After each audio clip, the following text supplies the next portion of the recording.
چلیے بھائی، اگلا جو کوشچن ہے یہ بڑا عجیب سا کوشچن ہے، کیونکہ یہ غالباً ہو سکتا ہے پہلے ریکارڈنگ میں کبھی بھی نہ آیا ہو۔ یہ آج کے دن کی مناسبت سے بھی دلچسپ سوال ہے، ریلیٹڈ ہے۔ اگرچہ آج حضرت عمر رضی اللہ عنہ کا آپ کی تحقیق کے مطابق تو یوم شہادت نہیں ہے، لیکن بہرحال منایا تو جاتا ہے۔ تو اس کے حوالے سے یہ سوال ہے کہ انٹرنیٹ پر دیکھا ہے تو یہ جو غالی رافضی ٹائپ حضرات ہیں، ان کی طرف سے ایک بڑا عجیب و غریب اعتراض آیا ہے۔ یہ کہتے ہیں جی کہ یہ جو اہل سنت نے حضرت عمر رضی اللہ عنہ کا جو قاتل ہے نا، جس نے ان کو شہید کیا، اس کا نام ہی ایسا رکھا ہوا ہے کہ ابو لولو فیروز مجوسی۔ وہ کہتے ہیں جی ایسا لگتا ہے کہ اس کا وہ جیسے اس کے نام کا پارٹ مجوسی ہے۔ تو یہ کہتے ہیں جی کہ ہمارا ان سے یہ عقلی اعتراض ہے کہ مجوسی بندے کا پہلے تو مدینہ میں کام کوئی نہیں، دوسرا وہ مسجد نبی میں پہلی صف میں کر کیا رہے، اور بعد میں دوسرا اعتراض انہوں نے یہ کیا کہ جو تاریخی حوالے انہوں نے بے شمار پیش کی ہے کہ جو پاکستانی عالمی ہیں انہوں نے حوالے پیش کیے جی، انہوں نے کہا جی کہ یہ جو ہے نا، یہ بعد میں ان کی جو ایک بیٹی بھی تھی 6 سالہ، وہ بھی مسلمان تھی، تو وہ 6 سال کی بچی مسلمان کیسے تھی، پھر اس کو بھی قتل کر دیا، پھر رمضان باقی سٹوریوں کو نہیں ہم مانتے، جتنی بات ہے ہم اس کو ڈیفینڈ کرتے ہیں۔ صحیح بخاری میں حضرت عمر کی شہادت کا جو واقعہ ہے 3700 نمبر حدیث تفصیلی ہے۔ السلام علیکم دوستو، کیسے ہیں؟ امید کرتا ہوں سب خیریت سے ہوں گے۔ آج ہم ایک ایسا موضوع پر بات کرنے جا رہے ہیں جہاں حق اور باطل دونوں اپنی اپنی صورت میں سامنے آتی ہے، اور وہ موضوع ہے حضرت عمر فاروق رضی اللہ عنہ کی شہادت پر رافضیوں کا پروپیگنڈا۔ چلو ویڈیو کرتے ہیں اسٹارٹ۔ چلیے بھائی، اگلا جو کوشچن ہے یہ بڑا عجیب سا کوشچن ہے، کیونکہ یہ غالباً ہو سکتا ہے پہلے ریکارڈنگ میں کبھی بھی نہ آیا ہو۔ یہ آج کے دن کی مناسبت سے بھی دلچسپ سوال ہے، ریلیٹڈ ہے۔ اگرچہ آج حضرت عمر رضی اللہ عنہ کا آپ کی تحقیق کے مطابق تو یوم شہادت نہیں ہے، لیکن بہرحال منایا تو جاتا ہے۔ تو اس کے حوالے سے یہ سوال ہے کہ انٹرنیٹ پر دیکھا ہے تو یہ جو غالی رافضی ٹائپ حضرات ہیں، ان کی طرف سے ایک بڑا عجیب و غریب اعتراض آیا ہے۔ یہ کہتے ہیں جی کہ یہ جو اہل سنت نے حضرت عمر رضی اللہ عنہ کا جو قاتل ہے نا، جس نے ان کو شہید کیا، اس کا نام ہی ایسا رکھا ہوا ہے کہ ابو لولو فیروز مجوسی۔ وہ کہتے ہیں جی ایسا لگتا ہے کہ اس کا وہ جیسے اس کے نام کا پارٹ مجوسی ہے۔ تو یہ کہتے ہیں جی کہ ہمارا ان سے یہ عقلی اعتراض ہے کہ مجوسی بندے کا پہلے تو مدینہ میں کام کوئی نہیں، دوسرا وہ مسجد نبی میں پہلی صف میں کر کیا رہے، اور بعد میں دوسرا اعتراض انہوں نے یہ کیا کہ جو تاریخی حوالے انہوں نے بے شمار پیش کی ہے کہ جو پاکستانی عالمی ہیں انہوں نے حوالے پیش کیے جی، انہوں نے کہا جی کہ یہ جو ہے نا، یہ بعد میں ان کی جو ایک بیٹی بھی تھی 6 سالہ، وہ بھی مسلمان تھی، تو وہ 6 سال کی بچی مسلمان کیسے تھی، پھر اس کو بھی قتل کر دیا، پھر رمضان باقی سٹوریوں کو نہیں ہم مانتے، جتنی بات ہے ہم اس کو ڈیفینڈ کرتے ہیں۔ صحیح بخاری میں حضرت عمر کی شہادت کا جو واقعہ ہے 3700 نمبر حدیث تفصیلی ہے۔ اس میں جب حضرت عمر کو زخم لگا ہے تو انہوں نے پہلا سوال یہ کیا ہے کہ یہ میرے پہ حملہ کرنے والا مسلمان ہے یا کافر؟ تو بتایا گیا مجوسی غلام ہے، کافر ہے۔ تو انہوں نے اللہ کا شکر ادا کیا کہ میری وجہ سے کوئی مسلمان جہنم میں نہیں جائے گا، کیونکہ ایک مسلمان کا دوسرے کو قتل کرنا جہنم میں لے جانے والا عمل ہے۔ تو یہ بخاری کے اندر ہی موجود ہے کہ وہ مجوسی تھا، یہ اہل سنت نے خود سے نہیں گھڑا، یہ صحیح بخاری کے اندر موجود ہے، کیونکہ آپ بخاری سے قتل کا واقعہ بتا رہے ہیں تو بخاری میں یہ موجود ہے کہ مجوسی تھا۔ دوسرا آپ کا یہ سوال کہ مدینے میں غلام کیا کر رہے ہیں، تو اسی کے اوپر ہی تو حضرت عمر نے کہا تھا کہ میں نے منع کیا تھا کہ ان مجوسی غلاموں کو مدینے میں نہ لاؤ، اور آپ کو پتہ ہے اس کے بعد پھر ان کو یہاں سے نکالا گیا جو کافر تھے، کیونکہ حضرت عمر کو خدشہ تھا کہ یہ پرشین امپائر کے گرنے کا بدلہ مجھ سے لیں گے، ظاہر ہے ان کے دلوں میں غم تھا۔ تو غلام آئے ہوئے تھے نا، غلام کے لیے مسلمان ہونا شرط نہیں ہے، ہم کوئی غلام ہیں، ہاں غلام کے لیے مسلمان ہونا شرط نہیں ہے۔ کافر بھی غلام تھے مسلمانوں کے، یہ وہ ہوتے تھے جو جنگوں کے دوران قیدی بنائے جاتے تھے، مسلمان انہیں غلام بناتے تھے، اور ان کی عورتیں جو جنگ لڑنے آتی تھیں وہ مسلمانوں کی لونڈیاں ہوتی تھیں، جو جنگ لڑنے آتی تھی، جو پیچھے علاقوں میں تھی وہ نہیں۔ یہ الگ سے ایک ٹاپک ہے، الجہاد فی الاسلام، مولانا مودودی کی کتاب پڑھ لیں۔ تو وہ غلام جب مسلمان لے کے آتے تھے تو ان کو زبردستی کلمہ نہیں پڑھاتے تھے، خود اخلاق سے متاثر ہو جائیں الگ بات ہے، وہ کافر ہی ہوتے تھے، تو مدینے میں تھے، اس کے بعد پھر نکالے گئے اس واقعے کے بعد۔ اچھا، اب آپ نے جو یہ بات کی کہ ہاں مسجد میں نماز پڑھتا، مجھے بتائیں کوئی سی سی ٹی وی کیمرہ ہے مسجد کے اندر؟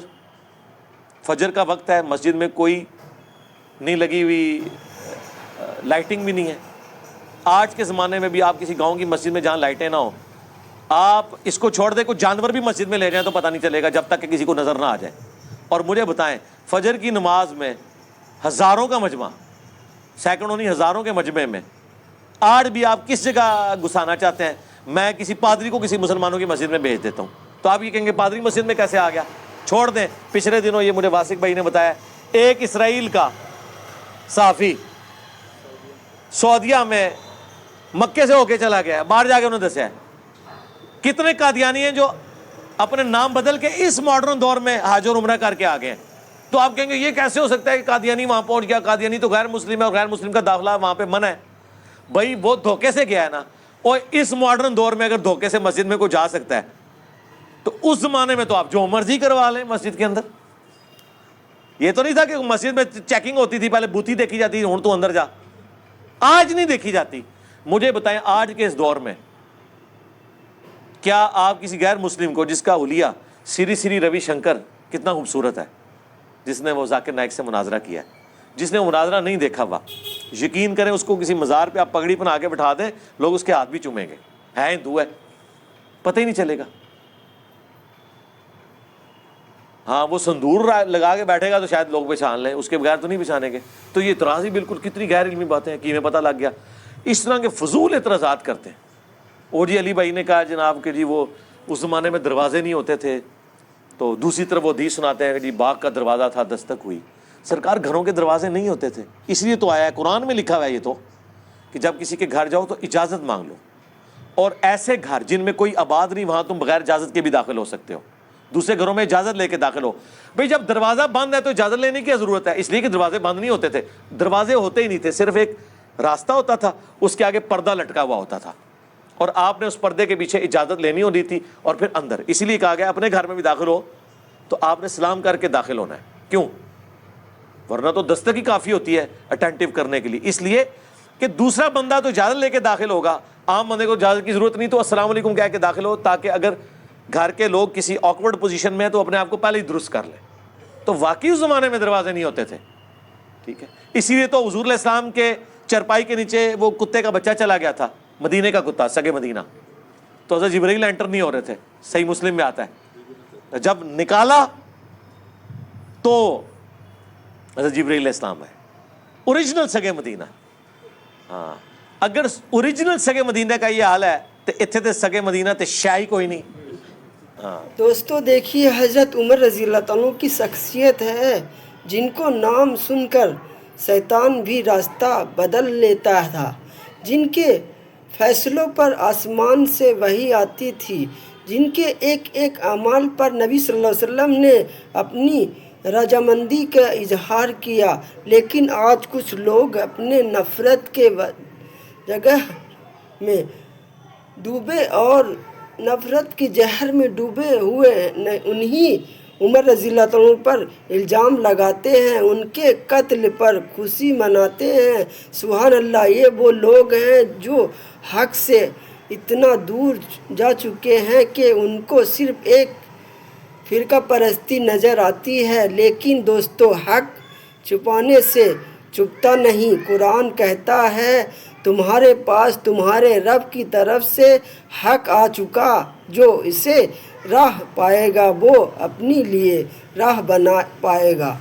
حضرت عمر رضی اللہ عنہ نے اپنی زندگی میں اسلام کو عزت دی اور اپنی شہادت کے وقت بھی دین کی خدمت میں شہید ہوئے. ان کا قاتل ایک مجوسی تھا, ایک ایسا فرقے سے تعلق رکھتا تھا جو اسلام کے دشمنوں میں شامل تھا, اور آج انہی مجوسیوں کے عنصر لوگ حضرت عمر رضی اللہ عنہ کے دشمن بنے بیٹھے ہیں. انجینئر محمد علی مرزا صاحب نے ایک بات بہت خوب کہی, جو لوگ حضرت عمر رضی اللہ عنہ کے قتل پر خوشی مناتے ہیں اصل میں وہ اسلام کے ڈر سے خالی لوگ ہیں. ان کا مقصد دین کی خدمت نہیں, فتنہ کو زندہ رکھنا ہے. آج ہمیں یہ سمجھنا ہوگا کہ یہ پروپیگنڈا اسلام کے اندر نفرت کا بازار بنانے کے لیے, لیکن جو سچا مومن ہے وہ عمر رضی اللہ عنہ سے محبت کرتا ہے، کیونکہ عمر رضی اللہ تعالیٰ عنہ سے محبت کرنا نبی صلی اللہ علیہ وسلم سے محبت کرنا ہے۔ رافضیوں کے اس فتنے کو پہچانیے دوستو، ان کے جذبات نہیں دلیل دیکھیے۔ عمر رضی اللہ تعالیٰ عنہ نے قرآن کے احکام پر عمل کروایا، انصاف قائم کیا اور دنیا کو دکھایا کہ اسلام صرف عبادت نہیں، نظام عدل ہے۔ آخر میں ایک گزارش، اگر آپ سچ میں نبی صلی اللہ علیہ وسلم اور ان کے صحابہ سے محبت کرتے ہیں تو ان کے دشمنوں کے جھوٹ پر پروپیگنڈا کو جواب علم اور دلیل سے دیجیے، نفرت سے نہیں۔ اللہ تعالی ہمیں حق سمجھنے، حق پر چلنے اور حق کی دعوت دینے کی توفیق عطا فرمائے، آمین۔ جزاک اللہ خیرہ۔